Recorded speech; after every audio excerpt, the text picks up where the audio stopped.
지난 시간 열왕기상 12장 말씀 이스라엘 나라가 둘로 나뉘는 내용 가운데 우리는 죄의 마음, 죄의 원리를 보았습니다. 또 그중 누구 하나 특정할 수 없는 모두가 죄인임을 또한 보았습니다. 르호보암과 그의 편의 젊은이들은 자신들이 가지고 있는 또 앞으로 가질 권력에 대한, 재물에 대한 온건한 모습을 보았고, 그리고 백성들과 그 편의 원로들은 자신들을 위한 도구요 종으로서 왕을 섬기는 모습으로 종용하였던 것을 보았습니다. 자신의 소견에 오른 대로 행함에 누구 하나 희생하지 않으니 이것이 분열의 계기가 되고, 그렇게 하나님께서 세우신 여로보암은 하나님의 말씀대로 그가 체험한 것처럼 하나님을 따를 수도 지킬 수도 없었습니다.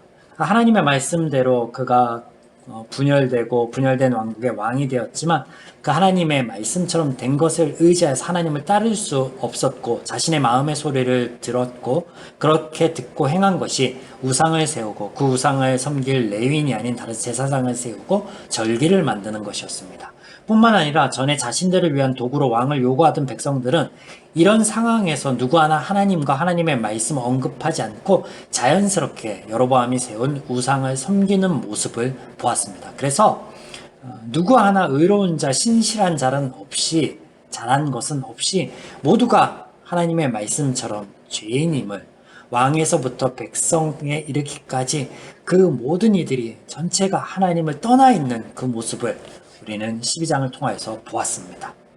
이에 이어지는 하나님의 말씀이 13장이 되는데, 오늘 이 열왕기상 13장에 여로보암을 향한 하나님의 말씀이 한 선지자, 하나님께서 세운 사람을 통하여서 선포되는데, 우리가 여기서 잊지 말아야 할 것은 지금 여로보암이나 북이스라엘이, 특별히 남유다나 르호보암보다 더 악하거나 죄를 지었기 때문에 하나님께서 사람을 세워 이것을 지적하고 이것을 가르치고 있는 것이 아니라는 거예요. 앞서 12장의 내용을 정리한 것과 같이 모두가 죄인입니다. 그래서 열왕기상 11장 4절 이하 말씀에 보시면, 솔로몬 때 이미 이스라엘은요, 모든 이 이스라엘 백성들은 시돈 사람의 여신 아스다로트를 따랐고, 암몬 사람의 가증한 밀곰과 몰록, 그리고 모압의 그모스를 섬기고 따랐습니다. 그리고 이를 위한 산당이 예루살렘 앞 산에 이미 세워져 있었습니다. 이때 우상 섬김이 솔로몬이나 그가 데려온 이방 여인에 국한된 것이 아님을 알 수 있는 것은, 여로보암 때 다른 새로운 신을 베델과 단에 세웠음에도 불구하고 백성들은 너무나 자연스럽게 그것을 따르고 섬겼다라는 거예요. 그건 이미 그들 안에 만연되어 있는 우상 섬김의 모습, 이것을 우리가 알 수 있는 대목이다라는 거죠. 때문에 오늘 베델에서 선포되는 이 하나님의 말씀은요, 여로보암에 대한 죄의 지적, 혹은 북이스라엘의 어떤 재단에 대한 하나님의 어떤 심판의 말씀, 이런 의미가 아니라는 거예요. 그들 모두 전체를 향한 하나님의 말씀이다라는 것을 염두에 두어야 된다라는 것입니다. 그러면 이때 선포된 하나님의 말씀은 무엇인가? 우리가 표면적으로 내용을 보면 앞서 제가 말씀드린 것처럼 여로보암이나 그가 지은 제단에 대한 하나님의 징계나 심판의 말씀처럼 보이나 그것이 아니라는 거예요. 모두가 죄인이고 모두가 자신의 소견에 오른 대로 행하고 있는데 누구 하나 특정지어 죄를 묻는 것이 아닙니다. 이런 것은 하나님의 방식이 아니에요. 하나님의 어떤 희생물을 찾으시는 것, 이런 거 하나님의 방식, 지금까지 하나님이 보여주신 모습이 아니라는 거예요. 그간 하나님께서 보이신 역사를 짚어보면 이스라엘이 죄를 지었을 때 하나님께서는 이를 징계하거나 심판하는 것이 아니라 오히려 무엇을 하셨어요? 은혜를 베푸셨습니다. 이것을 출애굽 이후에 지금까지 계속 지속적으로 반복되어 살펴보았습니다. 오늘 선지자가 하나님의 사람이 베델의 단에 이르고 여로보암을 향해 하나님의 말씀을 선포하고 있는 이 장면은 하나님의 계시로 보아야 합니다. 하나님께서 사람을 세우시는 것, 그 목적이 무엇이라 했습니까?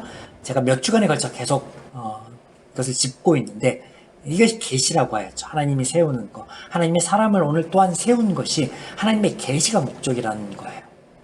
유다에서부터 베델에 이른 선지자, 그러나 하나님께서 세움은 하나님의 계시가 바로 목적이다라는 겁니다.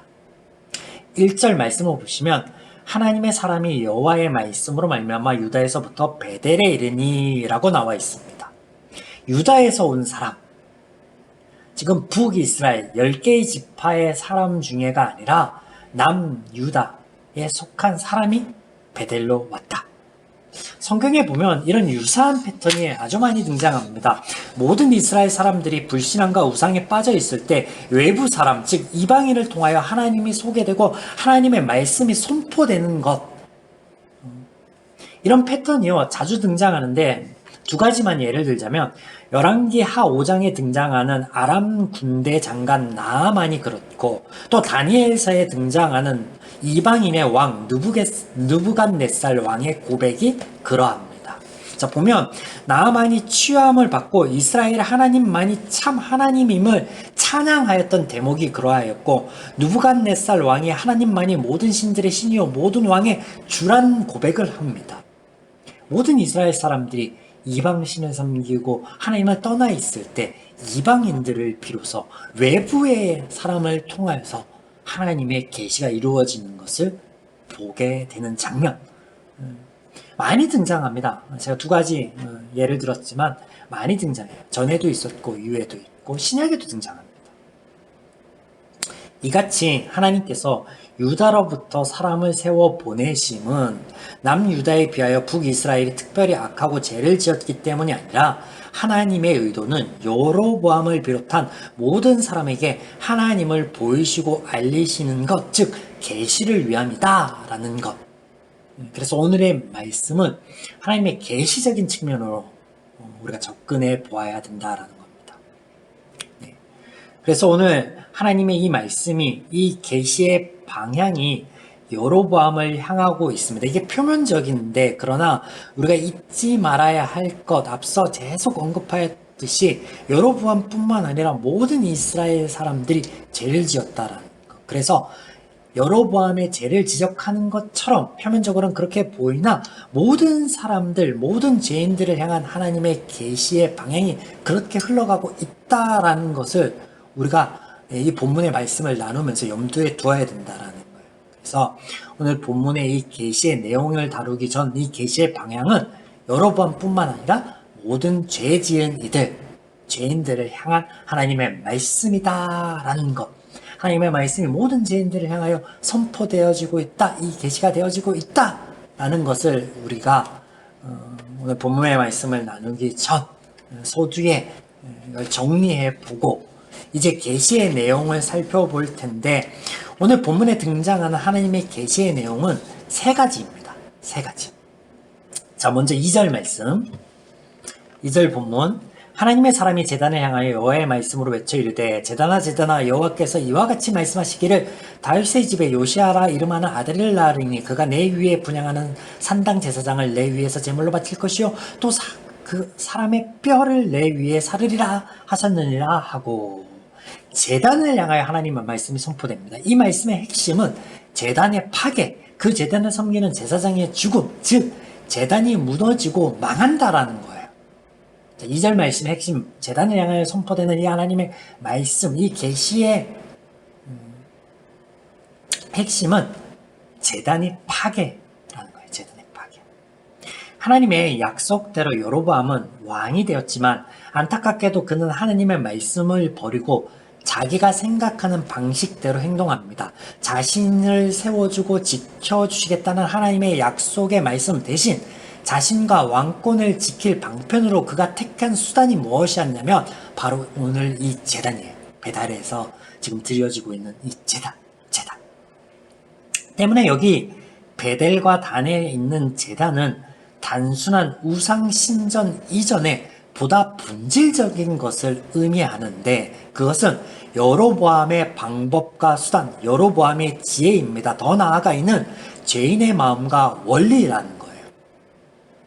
이해가 되시죠? 하나님이 제단을 향하여 말씀하고 있는데 이 제단은 여로보암이 세운 제단이에요. 근데 이 여로보암은 하나님의 말씀 대신 자신의 방법, 자신의 방편을 택한 건데 그 방편으로서의 제단인데, 이것은 하나님의 말씀과 그 하나님의 말씀의 확신이 아닌 죄인의 소견에 옳은 대로 선택한 죄인의 마음, 죄인의 방법, 죄인의 방편이라는 거예요. 그런데 하나님께서 이것을 무너뜨리고 파괴한다라고 지금 2절에서 선포하고 계시는 거예요.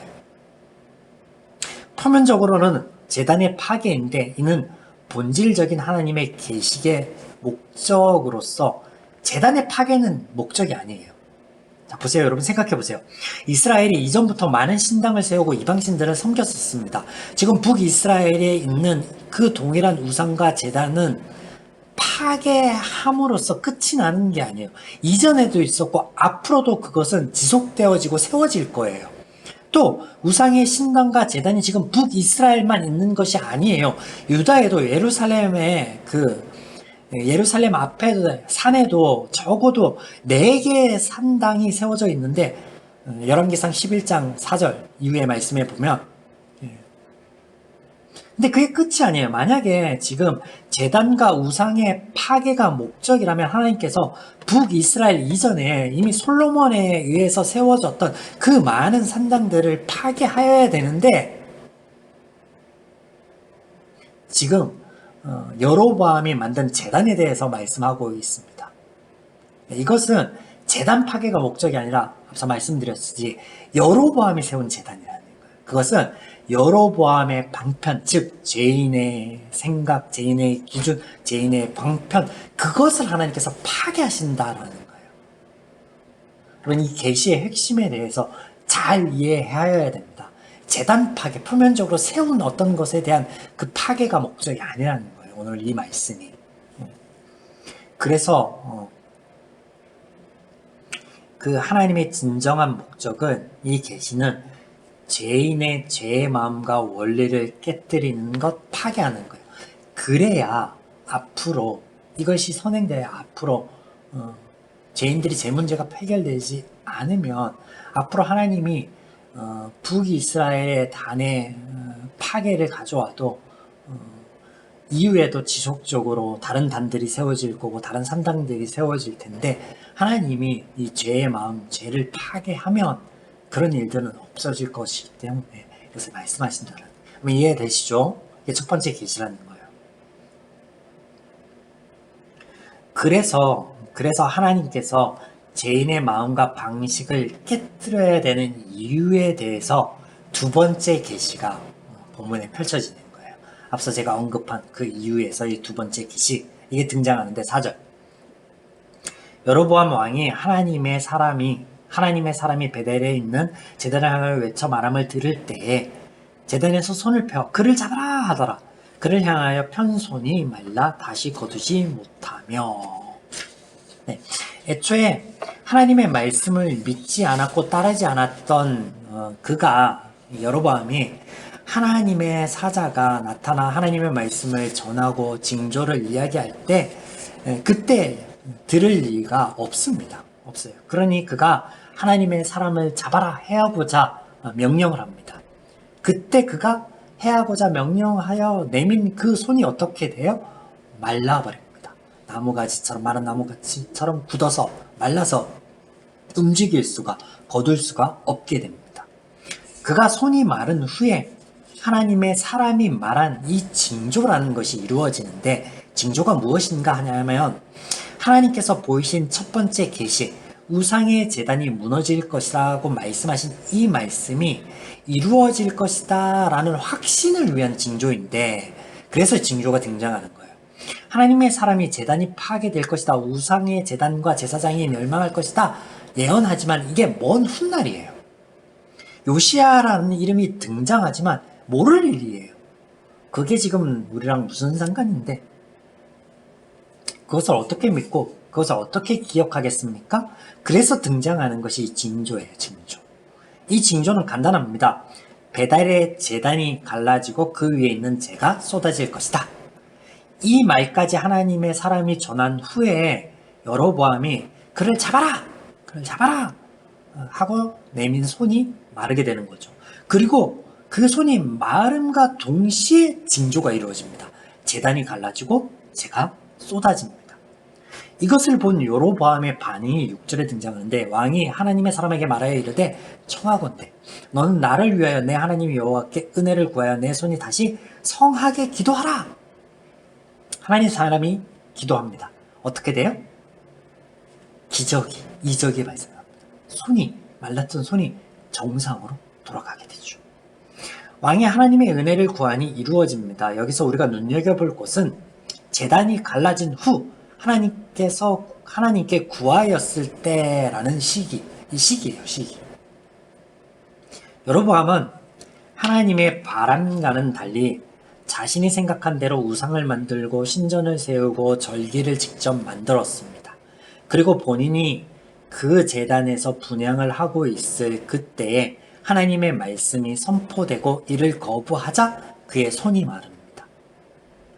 하나님을 거부하고 하나님의 말씀을 듣지 않고 자신의 속에 오른 대로 행할 그때 자신의 기대와 바람과는 달리 손이 말랐다라는 거예요. 이것을 통해 하나님께서 보이시고 알리시는 것은 우상 숭배, 우상 종교의 시설과 종교 행위의 무의성과 헛됨입니다. 무슨 말씀이냐면 보세요. 그가 제단을 만들고 그의 소견에 오른 대로 제단을 만들고 제사장을 세우고 절기를 만들고 그뿐만 아니라 자신이 직접 제사장이 되어 분향을 드리고 있는 그때 손이 말라버렸다는 거예요. 동시에 하나님의 말씀이 선포될 때 은혜가 임하였다라는 거예요. 그건 뭐냐면요. 이게 두 번째 계시인데 두 가지 말하는 거예요. 네가 지금 소견에 오른 대로 만들었던 그 우상은 헛되다.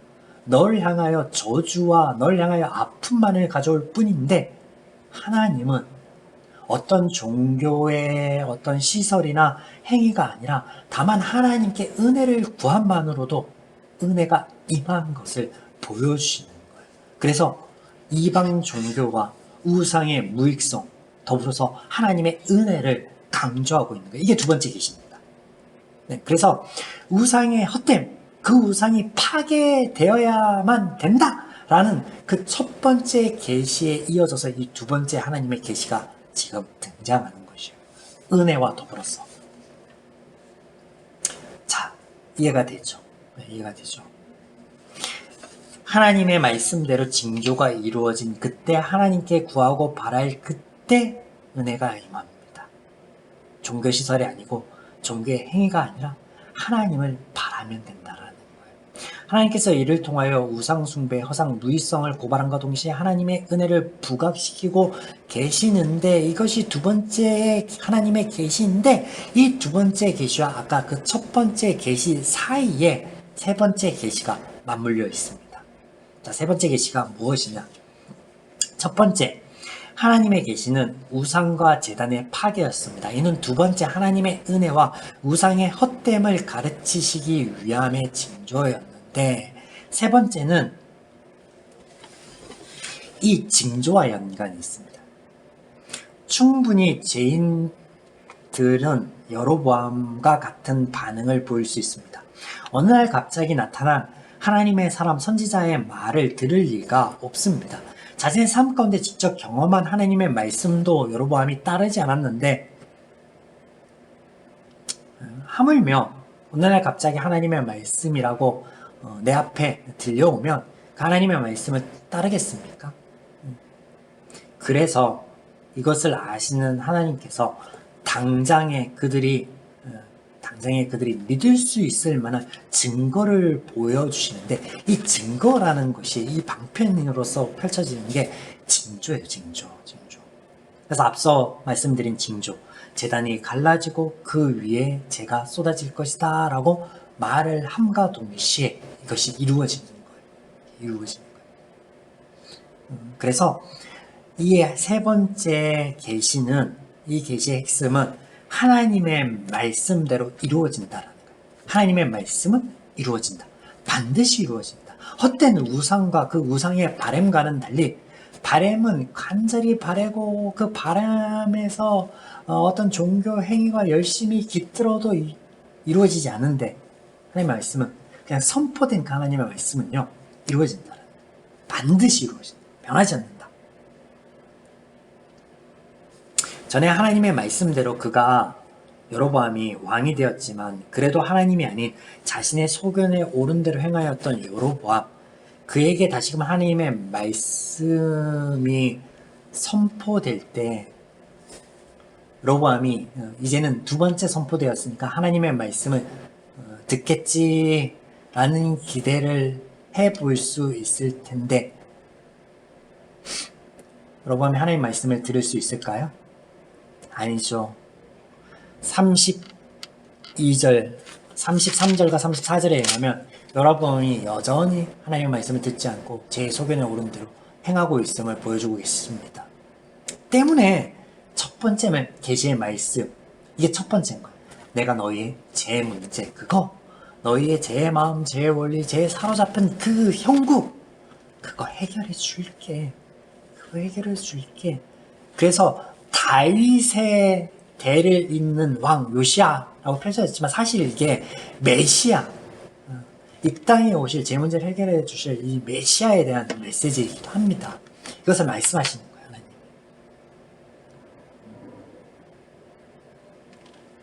자, 우리가 오늘 말씀을 통하여 세 가지 하나님의 계시, 제 문제에 대한 해결, 그 제 문제가 왜 해결되어야 되느냐, 해결되지 않으면 하나님 아닌 다른 우상을 섬길 텐데 그 우상은 헛된 것이다 라는 거예요.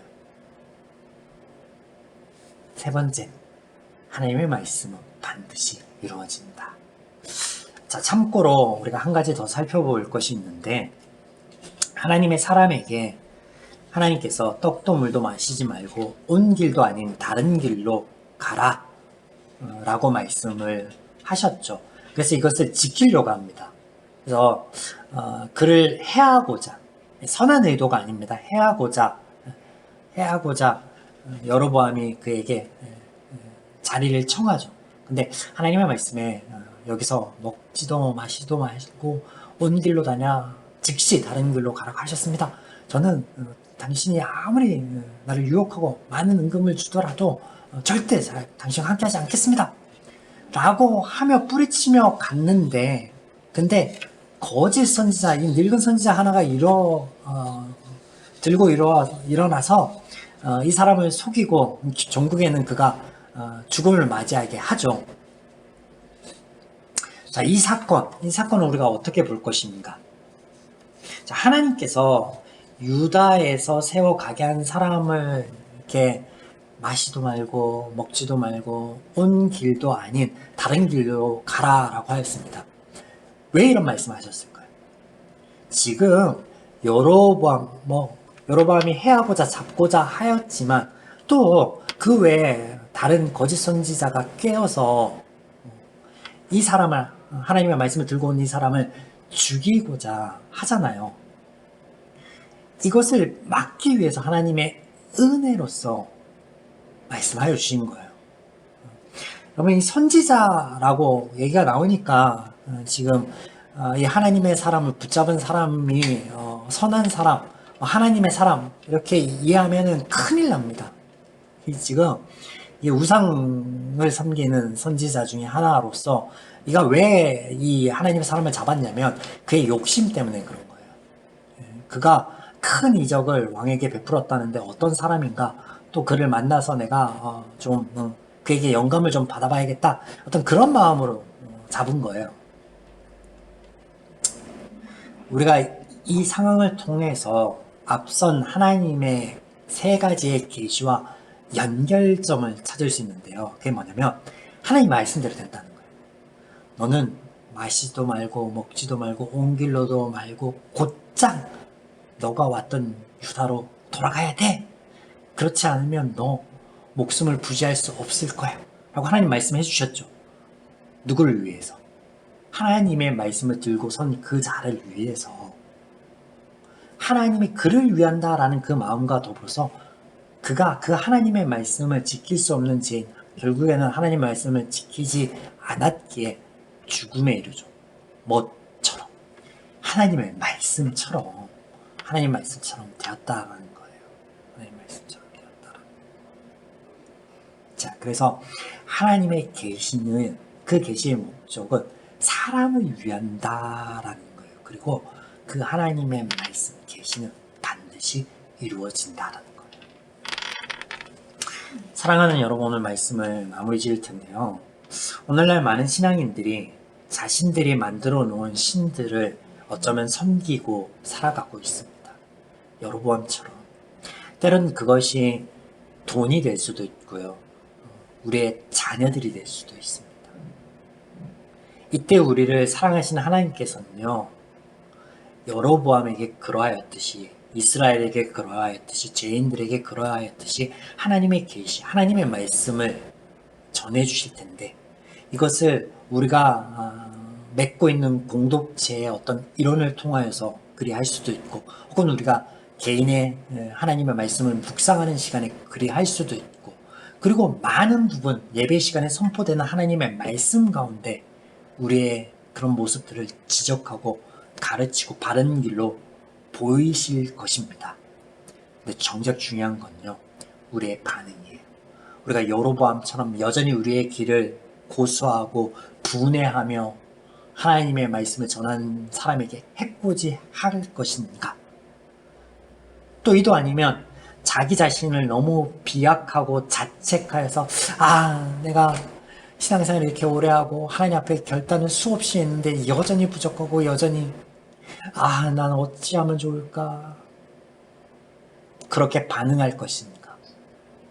여러분, 어떻게 하시겠습니까?